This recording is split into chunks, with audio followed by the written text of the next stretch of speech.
Now let's get it started. Let's get it started. Play ball! Arsenal scored 7 to beat PSV 7-1. Arsenal is the first team that have gone away to win a game in the Champions League knockout stage by scoring 7 goals.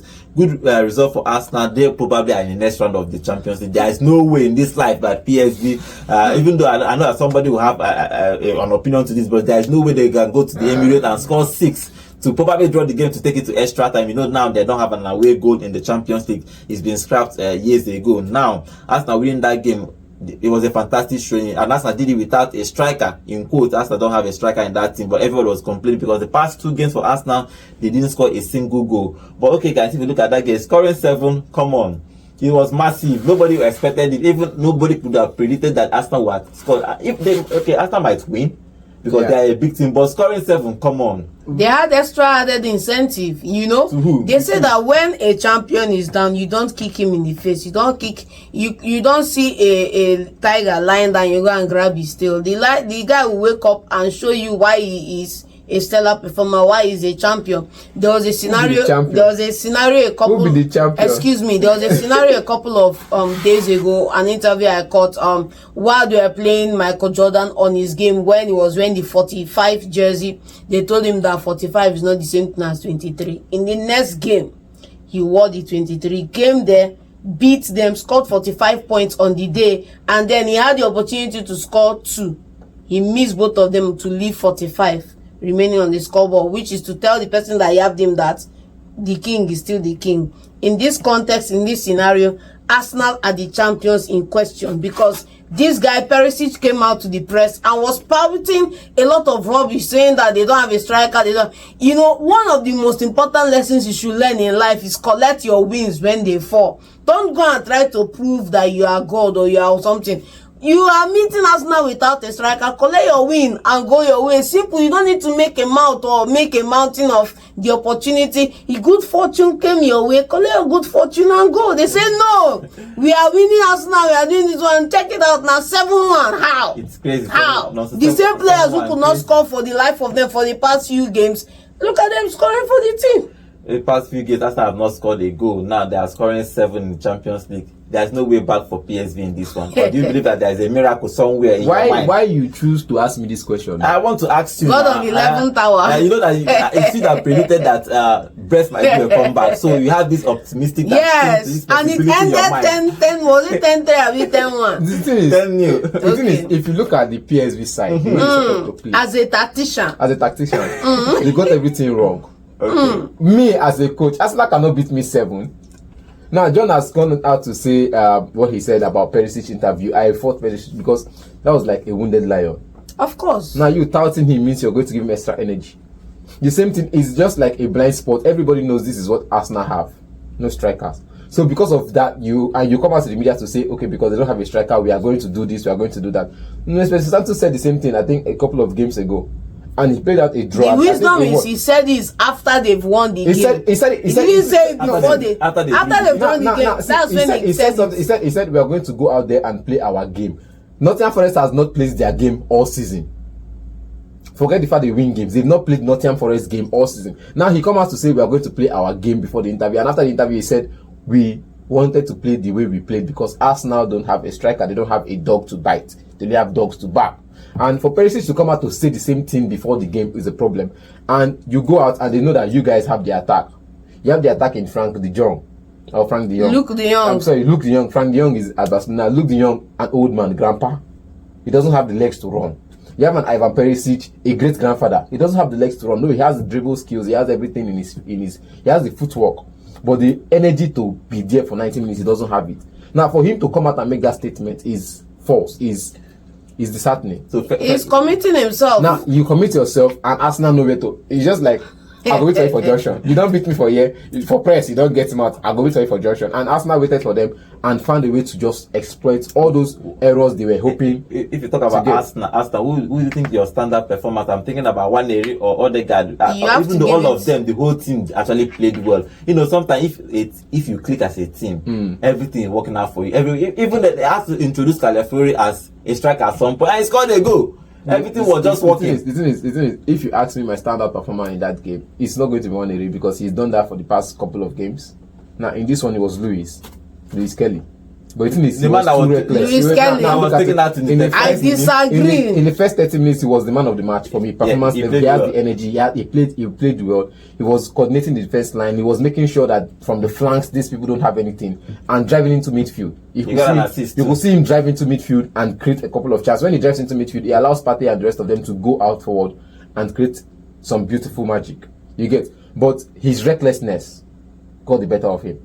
And Arteta saw it and be like, you're too reckless in this. You're too passionate and yet too extreme.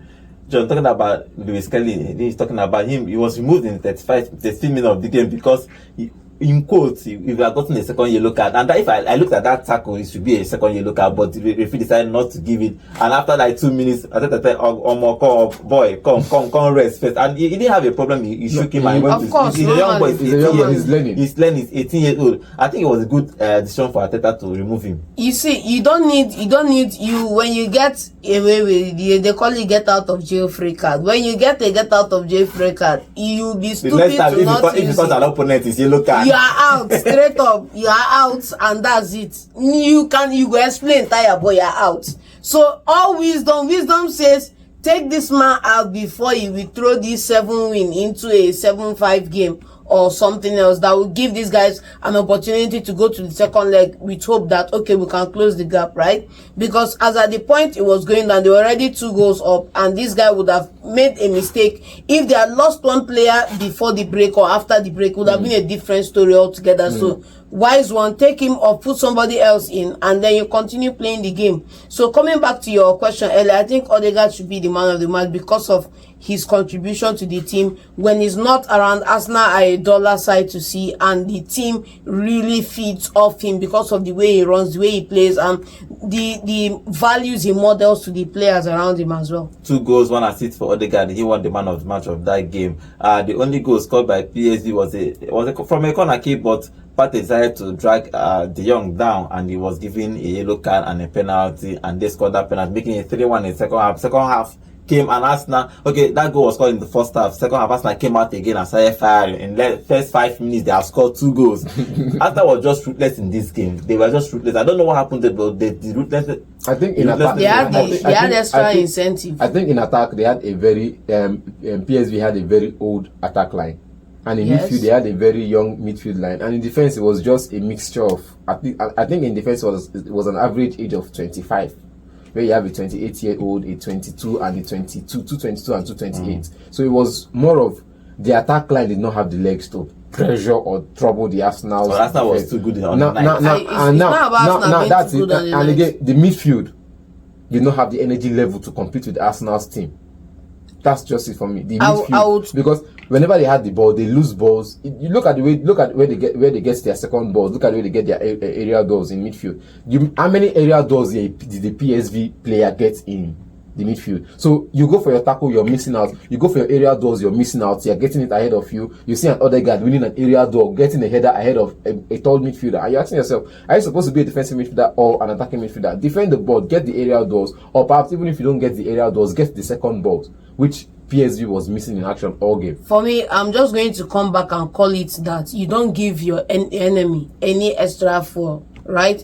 You don't give an enemy a chip on the shoulder when you are going to play them, even though you are playing at home, because what that is going to do, you will see the team over-index on other key metrics in the game that you see Arsenal underperforming. Arsenal made more runs. They had more energy in the closing stage of the game. They had more opportunities to create more chances. Even the way PSV defended against Arsenal was found wanting. And then when you have the extra incentive of you're already 1 or 2 goals up, everybody's playing to the best they can, you have that vibe like, come on, let's make it more, let's do more, let's spell Perisic. And they did on the night. Arteta got this tactics right. He's been playing the same thing all season. Not that he's changed anything. It was the same formation that he's playing. Only thing that for the past couple of games, Merino has been playing as a striker. I think he's insisting. I think I understand what he's doing. He's insisting playing him there every game so that he get used to it. You know, if you play for a particular position, maybe for 4, 5 games, 6 games, you might actually adapt very well. I think he's adapting very well. I would say he should come off the bench.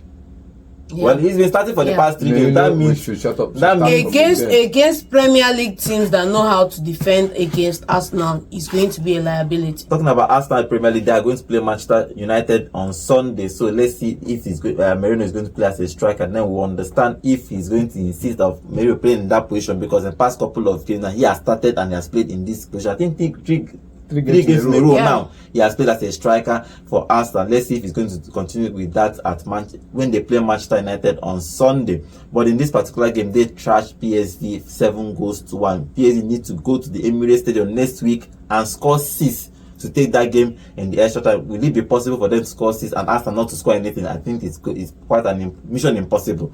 Mission impossible. I don't think it's going to happen for Arsenal. I think even if they feel they're under 21 team, their second team, they are still going to find a way to draw or win that game. Or even if they lose it, they'll not lose up to 6-0.